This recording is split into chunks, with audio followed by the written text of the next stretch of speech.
मौज बना हिट हो जा। इंडियाज गॉट टैलेंट में अपना टैलेंट दिखाओ और मौका पाओ जजेस से मिलने का और साथ ही 6 लाख रुपए जीतने का। नमस्कार, वन इंडिया हिंदी में आपका स्वागत है। मैं हूं राधिका। रूस और यूक्रेन के बीच बुधवार को 15वें दिन भी युद्ध जारी है। युद्ध के तनावपूर्ण हालात के बीच अमेरिका ने दावा किया है कि रूस यूक्रेन पर केमिकल या जैविक हथियारों से अटैक कर सकता है। इस युद्ध में कई भारतीय नागरिक युद्धग्रस्त इलाकों में फंसे हैं, जहां से निकलना बहुत मुश्किल साबित हो रहा है। ऐसे में भारत सरकार लगातार ऑपरेशन गंगा के तहत हर हालात में अपने नागरिकों को सुरक्षित वापसी लाने के लिए हर संभव प्रयास कर रही है। इसी बीच सुमी स्टेट यूनिवर्सिटी के छात्रों को एयरलिफ्ट किया गया। उन्हें युद्धग्रस्त सुमी क्षेत्र से निकाला गया है। डर और दहशत के माहौल से बाहर निकलकर इन छात्रों ने राहत की सांस ली। सभी छात्रों ने प्रधानमंत्री नरेंद्र मोदी समेत यूक्रेन सरकार, Indian world forum, red cross और कीव में भारत के दूतावास को धन्यवाद दिया।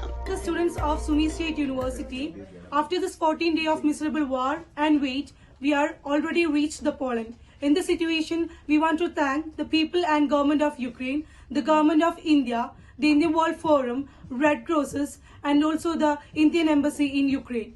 For making this operation Ganga successful, we also want to thank our Honorable Prime Minister, Sri Narendra Modi, for making this much effort for taking us safely back to India. Bharat माता की जय! भारत माता की जय! भारत माता की जय! For making this operation Ganga successful, we also want to thank our Honorable Prime Minister, Sri Narendra Modi, for making this much effort for taking us safely back to India. Bharat माता की जय! भारत माता की जय! भारत माता की जय! गौरतलब है कि यूक्रेन में हालात बेहद खराब हैं। सुमी इलाके में भी अनहोनी की आशंका थी, जिसे लेकर सरकार चिंता में थी।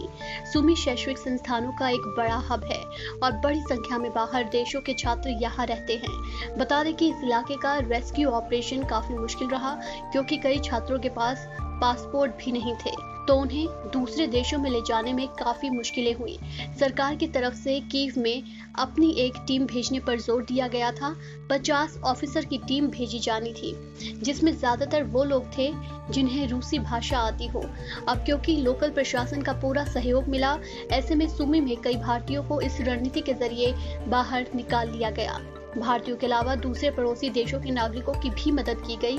इसी के साथ नई दिल्ली में एक प्रेस कॉन्फ्रेंस को संबोधित करते हुए केंद्रीय वाणिज्य और उद्योग मंत्री पीयूष गोयल ने ऑपरेशन गंगा के तहत अब तक कितने छात्रों को वहां से सफलतापूर्वक निकाला है, ये बताया। ऑपरेशन गंगा के तहत लगभग हर घर तक पहुंचे। लगभग 20,000 हमारे बच्चे जो वहां पे थे, उसमें से 18,500 बच्चों के परिवारों तक हमारे पार्टी के कार्यकर्ता गए। उन्होंने 2000 के करीब टीम्स बनाई, प्रमुख कार्यकर्ताओं की या चुने हुए लोक प्रतिनिधियों की, और देश भर में परिवारों तक पहुंचे।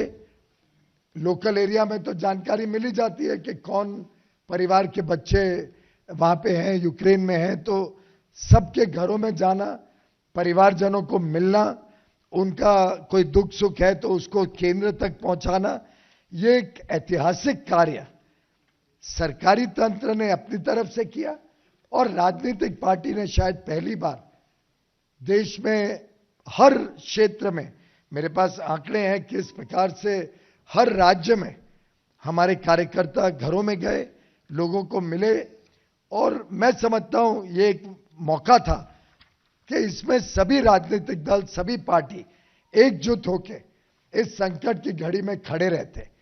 पर दुर्भाग्य ये है कि कांग्रेस और कुछ अन्य राजनीतिक दलों ने, कुछ मुख्यमंत्रियों ने इसमें भी राजनीति करने की हर संभव प्रयास किया। हमने एक तरफ प्रधानमंत्री मोदी जी का काम देखा, दिन रात जो चिंता में जुटे हुए थे बच्चों को कैसे वापस लाऊं, पूरी सरकार को उन्होंने इस काम में जोड़ दिया। पार्टी के राष्ट्रीय अध्यक्ष नड्डा जी ने जिम्मेदारी से सोचा कि हमारे कार्यकर्ता भी पहुंचे और लोगों की मदद में रहे, लेकिन कांग्रेस के कुछ नेता, कुछ राज्य सरकारें, अलग अलग विपक्षी दलों की बजाय के परिवारों के साथ मिले, उनका कुछ सहयोग करें, उनकी चिंता करें, राजनीतिकरण में घुस गए। आपको बता दें कि एक तरफ अमेरिका यूक्रेन में केमिकल हमले की चेतावनी जारी कर रहा है, तो दूसरी तरफ यूक्रेन के राष्ट्रपति वोलोदिमीर ज़ेलेंस्की के नाटो में शामिल न होने के ऐलान के बाद रूसी राष्ट्रपति व्लादिमीर पुतिन ने नरमी दिखाई है। ऐसे में देखना होगा कि आखिर शांति बहाल कब तक होती है। इस खबर में फिलहाल इतना ही। तमाम अपडेट्स के लिए बने रहिए वन इंडिया के साथ।